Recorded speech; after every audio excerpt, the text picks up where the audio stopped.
Bon, c'est cool de voir si les gardiens pouvaient gagner, mais ils sont morts et il va falloir trouver d'autres candidats pour le vaincre. Et certains personnages ont le potentiel pour le tuer. Par contre, faut lui endommager le cœur ou lui arracher la tête. Mais il faut quelqu'un de chaud et on voit la plupart de ces personnages dans les comics. Donc encore une fois, ça va spoiler. On commence avec Allen l'Alien, qui est un utopien. Il a été créé artificiellement par ceux ayant survécu à une quasi-extinction par les Viltrumites. Les utopiens ont rejoint la Coalition des planètes, qui est une organisation pour affronter des menaces galactiques, et leur plus gros problème, c'est les Viltrumites. Ils ont souhaité faire un programme pour créer des super utopiens, des êtres capables de rivaliser avec les Viltrumites. Mais il y a eu qu'Allen qui a pu sortir de ce programme. Le reste, c'était des échecs avec des problèmes physiques et mentaux. Allen a été entraîné dès la naissance et était plus fort que toutes les créatures dans l'univers. Et dès qu'il a atteint l'âge adulte, on lui a donné une mission, affronter des Viltrumites. Il a fait, mais il s'est fait exploser. Et ouais, les Viltrumites sont tellement au-dessus qu'il n'a rien pu faire. Après cette défaite, le programme de Super Utopien est considéré comme étant un échec et il est annulé. Allen va donc avoir un nouveau taf, parcourir l'univers à la recherche de personnes pouvant le vaincre. Si quelqu'un est plus fort que lui, il pourrait l'aider à affronter les Viltrumites. Après avoir appris que Omni-Man a quitté la Terre, il s'est fait exploser par les Viltrumites qui recherchaient Nolan. Ils l'ont éventré, coupé un bras et son œil s'est fait arracher. Mais la coalition des planètes a pu le récupérer et l'a congelé le temps qu'il se régénère. Ça a duré des mois et un jour, il s'est réveillé en cassant la machine vu qu'il était supermassif. L'un des pouvoirs d'Allen, c'est de devenir beaucoup plus fort après avoir frôlé la mort. C'est un peu comme Doomsday ou les Saiyans. Et là, il a atteint le niveau des Viltrumites. Il est même bien plus fort que la plupart et bien qu'il soit montré comme ayant une force similaire à Omni-Man, il lui est supérieur et l'a juste fracassé à un moment donné dans le comics.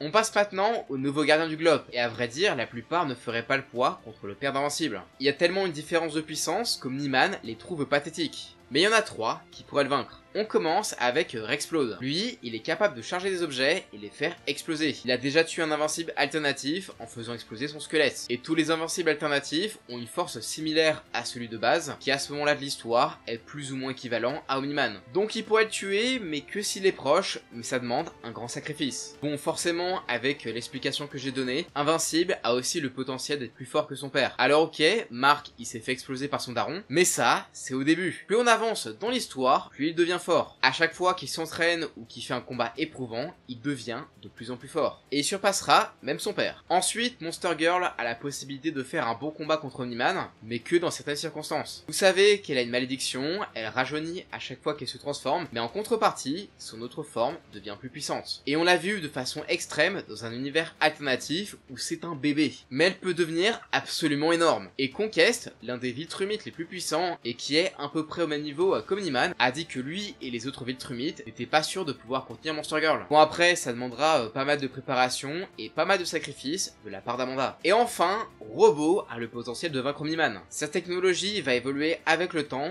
et il aura des armes anti-Viltrumites. Son armure peut en effet utiliser une fréquence brouillant l'oreille interne des Viltrumites. Ça leur fait super mal, suffisamment pour qu'ils crient et qu'ils balancent une bombe dans leur bouche et ça les tue de l'intérieur. Il a d'ailleurs créé une armure bien plus forte avec du titanium. Il peut pas vaincre Mark ou Omni-Man avec une seule armure, vu qu'elle est pas assez résistante pour résister à plein d'attaques. Toutefois, elle affaiblit son opposant lorsqu'il frappe l'armure. À chaque choc, ça reproduit le bruit qui blesse les Viltrumites et à force, ça peut même les tuer. Sauf que le souci, c'est qu'il a pas qu'une seule armure. Il en a plein qu'il peut contrôler à distance. C'est presque impossible de savoir où est le vrai. Et ça, c'est dans le cas où il est dans l'une de ses armures. Encore une fois, il peut les contrôler à distance. Et plus le combat s'éternise, plus ses armures vont venir. En 30 secondes, il peut ramener 50 drones. Il est tellement dangereux que les Viltrumites ne veulent pas l'éliminer, vu que ça pourrait faire perdre trop de personnes dans les deux camps. Après, pour les personnages qu'on a vus dans la série, il y en a 2 qui peuvent le vaincre à coup sûr, et on commence avec El-Mari, qui est exclusif à la série. Dans le comics, Omni-Man affronte un kaiju avant que l'immortel ne vienne en découdre, sauf que celui-là, Nolan l'explose en 2 secondes. Alors que celui de la série, il est beaucoup plus puissant. Il avait déjà donné du mal à Omni-Man dans l'épisode 3, dans l'épisode 7, Cécile fait revenir le monstre en lui donnant des drogues et en l'améliorant, et pour le coup, il a été un adversaire formidable. Il a totalement mis KO le Viltrumite au point que c'est son fils qui a dû le sauver.